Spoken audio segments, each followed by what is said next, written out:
xogaha ka imaanaya dalka Ethiopia ayaa sheegaya in ra'iisul wasaaraha wadankaas Abiy Ahmed uu diyaarinayo ciidamadii ugu badnaa oo qorsheynaya in markaan awood ugu qabsado xeebaha gobolada waqooyi ee Soomaaliya gaar ahaan biyaha 20 kiiloomitir ah ee hore ugu saxay madaxweynaha maamulka Somaliland Muuse Biixi Cabdi si uu dhaqan galiyay heshiiska dhaxmaray Hargeysa iyo Addis Ababa. waxa xoguhu ay sheegayaan in Abiy Ahmed uu ku amray taliyaasha ciidamadiisa heegan buuxa inay galiyaan ciidamada wadankaasi kuwooda loo diyaarinayo in gudaha Soomaaliya ay soo galaan gacantana ay ku dhigaan biyahaasi saldhig ciidamadooda baddu ay uga sameystaan gobolka Awdal isla markaana heshiiskaas uu fulo oo Ethiopia u soo gabagabayso raadinta biyo maadaama 2024 wacd uu ku maray Abiy Ahmed qasbay in ay tahay in wadankiisu uu helo dekad uu wax ka soo degsado. arrintan ayaa hadalhayn badan abuurtay fila Soomaaliya ayaa dhankeeda heshay xogtan waxaana ay dalbatay ciidamo degdeg ah oo caalamku uu ku taageero si ay iskaga difaacdo awoodda Ethiopia ay diyaarinayso. dowladda Soomaaliya waxa midowga Afrika u gudbisay codsi ay ku dalbanayso ciidamo caalami ah kuwaasi oo muhiim ay tahay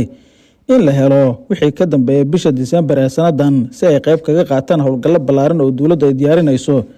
iyadoo fila Soomaaliya doonaysa qorshaha Ethiopia inay ku wajahday heshiiska ay la gashay dowladda Turkiga si yeeshee December marka la gaaro kadib ay hesho ciidamo awood leh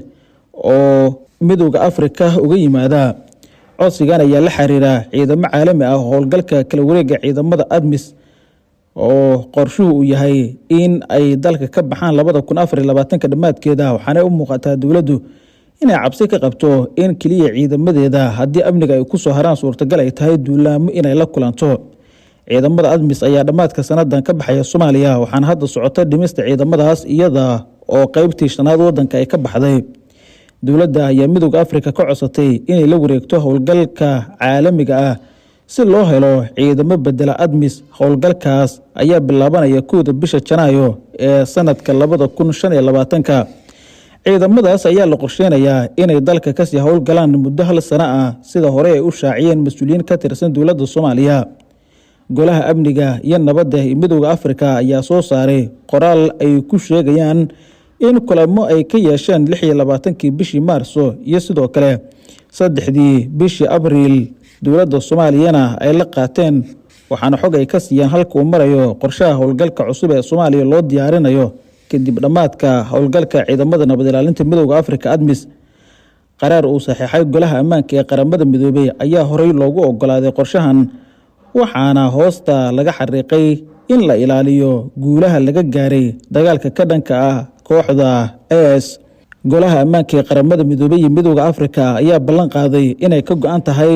taageerada ay siinayaan dowladda federaalka Soomaaliya sida dhismaha ciidamada xoogga dalka Soomaaliya si loo helo ciidamo awood leh oo dhinac walba uga filan amniga guud ee dalka. waa howlgalkii saddexaad ee caalami ah oo la qorsheynayo in uu ka howlgalo gudaha Soomaaliya. howlgalka xilligan shaqeynaya ADMIS waxaa ka horeeyay howlgalkii AMISOM kaasi oo 2022 la bedelay qorshihiisa. howlgalka AMISOM ayaa soo bilaabmay bishii Maarso sanadii 2007. dalalka Djibouti, Kenya, Ethiopia, Burundi iyo Uganda ayaana qayb ka ah. dhanka kale waxaa soo baxaya xogo tilmaamaya in fila Soomaaliya ay qorsheynayso howlgalkan cusub inaysan qayb ka noqon ciidamada Ethiopia oo gebi ahaanba ay faarujiyaan dalka kaliyana wadamada kale ee ku jira howlgalka nabad ilaalinta midowga Afrika ADMIS ay qayb ka noqdaan Ethiopiana meesha laga saaro.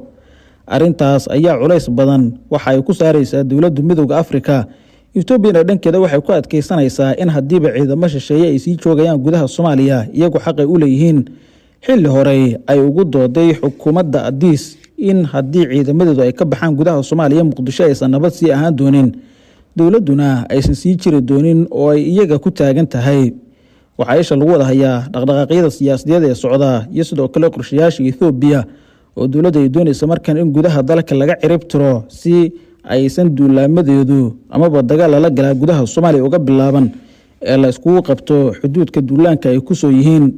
dhanka kale cabsi xoogan ayaa waxay ka jirtaa gobolka Awdal halkaas oo ay ku sugan yihiin shacab hubka u qaatay inay iska difaacaan fulinta qorshaha Abiy Ahmed iyo Muuse Biixi iyo heshiiska ay wada galeen waxaana Somaliland culays ciidan ay saartay gobolkaasi ka hor inta ciidamada Etoobiyaanka aysan iman iyadoo ay ugu sii qabato biyaha maamulka Abiy Ahmed taasoo ay diidan yihiin shacabku. cabsi ayaa laga qabaa in dagaalo ay qarxaan saylac iyo lagu hayana waxaa ku sugan ciidamo dhalinyaro Soomaaliyeed oo aad u fara badan kuwaasi oo hub culus iyo gaadiid dagaal haysta wacadna ku mareen iska difaaci doonaan duulaan walba uga yimaada labada dhinac iyo qorshe kasta oo la doonayo in baddaas lagula wareego. haddii dagaal uu qarxo waxaa suurtagal ah in si toos ah filla Soomaaliya dhankeeda ay ugu beerto oo ay ciidamo iyo hub intaba u dirto gobolka Awdal xilli sidoo kale Muqdisho uu ka socdo qorshaha daadejinta aqoonsiga dadka reer Awdal maamulka ay dhisteen ee Awdal State la magac baxay.